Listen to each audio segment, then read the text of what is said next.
Sveiki, aš esu Paulius, mano šokio vardas yra Fidži ir aš šoku hausą apie 10 metų. Kodėl nusprendžiau vesti pamokas Kilzuose? Todėl, kad pirmiausia, aš jau kaip ir senai šoku, kaip ir pažinojau trenerius, kurie čia dirba, tai jie yra mano geri pažįstami ir šiaip man labai patinka būtent šitas studijos brandas, tai todėl ir nusprendžiau kartu su draugais susijungti į vieną visumą.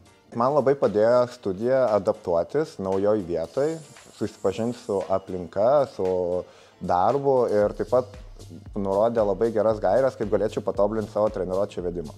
Savo pamokose mokau hausą judesių, mokau, kaip reikia judėti ant žemės, bet taip pat mokau, kaip ir reikia judėti ore. Aš norėčiau palinkėti naujam treneriui nebijoti, nes jeigu norim išmokti skraidyti, tai pirmiausia reikia nušokti. Pasikurti treniruotę priešais, svarbiausia būti į mūsų aplinką ir klausytis, ką tavo mokiniai sako tau.